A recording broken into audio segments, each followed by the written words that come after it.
성경 예언에서 천년 왕국이라는 말 혹시 들어보셨나요? 천년 동안 이어지는 평화라니 정말 근사하게 들리죠.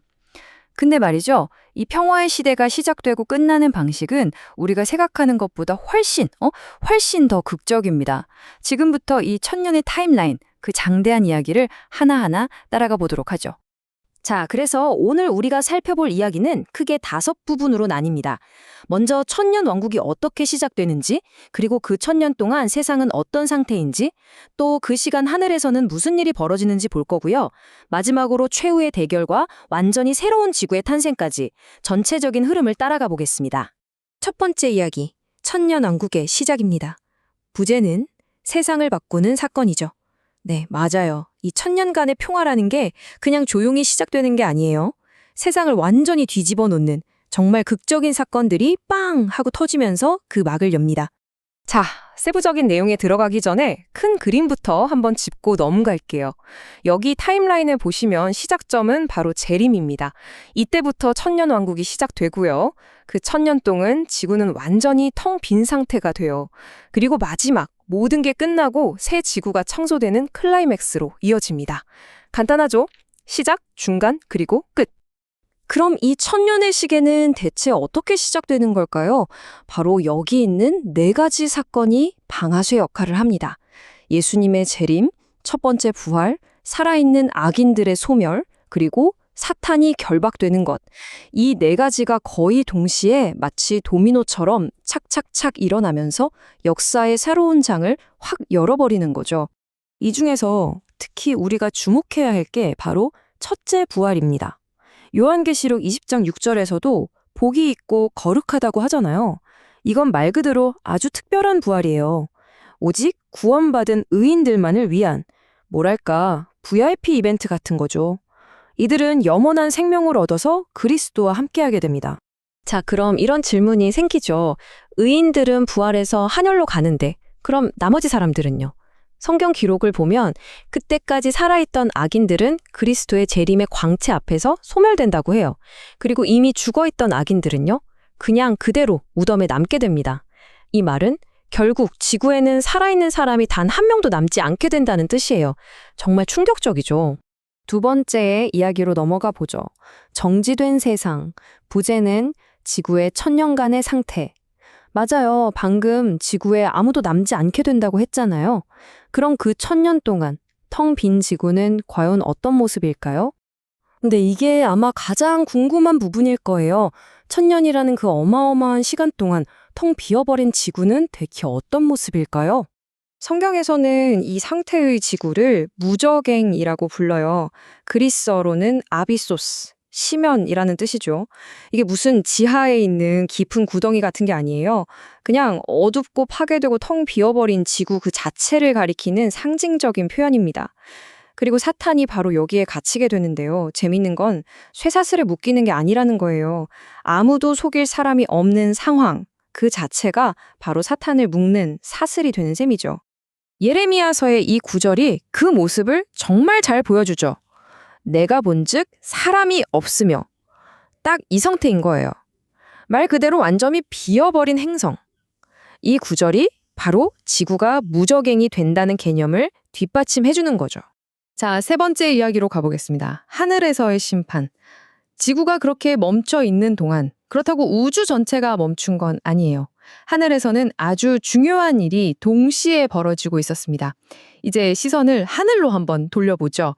바로 이런 모습입니다. 천년왕국 기간 동안 우주는 2개의 현실이 동시에 존재하는 셈이죠.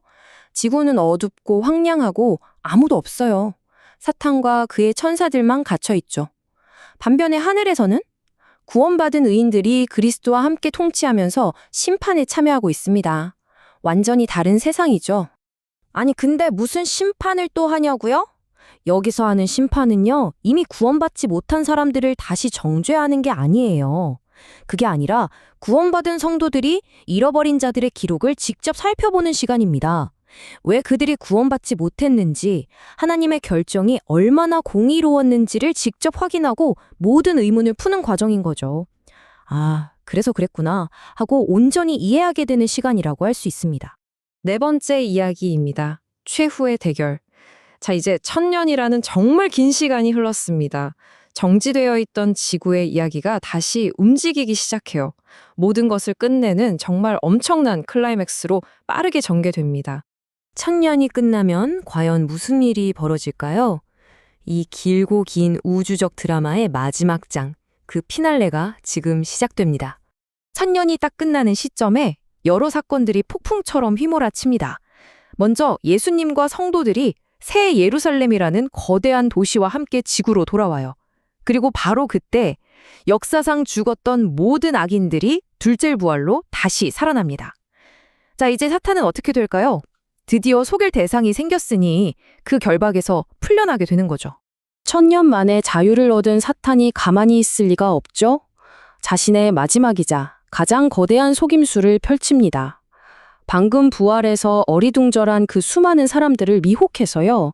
성도들이 있는 그 거룩한 성, 새 예루살렘을 공격하도록 선동하는 겁니다.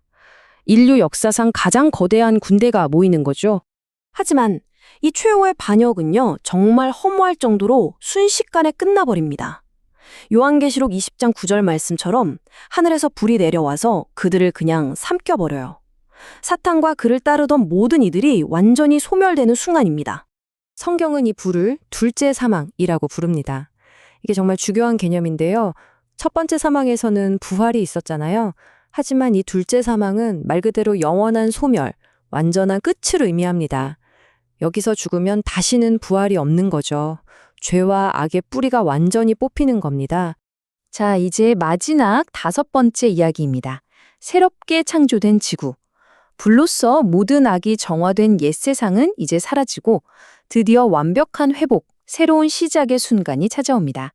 이사야서의 이 말씀이 이 모든 이야기의 최종 목적지를 보여주는 것 같아요. 보라, 내가 새 하늘과 새 땅을 창조하나니 이전 것은 기억되거나 마음에 생각나지 아니할 것이라. 와, 죄와 슬픔으로 얼룩졌던 모든 기억이 사라지고 지구가 완전히 새로운 모습으로 다시 태어나는 거죠. 정말 희망적이지 않나요? 그리고 이 새로운 세상에는 정말 놀라운 약속들이 가득합니다.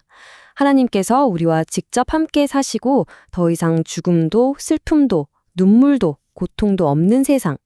요한계시록의 말씀처럼 하나님께서 만물을 새롭게 하시는 그야말로 완벽한 세계가 영원히 펼쳐지는 겁니다. 결국 우리가 살펴본 이 천년의 타임라인은 단순히 파괴와 심판의 이야기가 아니에요. 그 너머에 있는 궁극적인 정의, 그리고 완전한 회복에 대한 비전인 거죠. 자, 마지막으로 이런 질문을 던져보면서 마무리하고 싶습니다.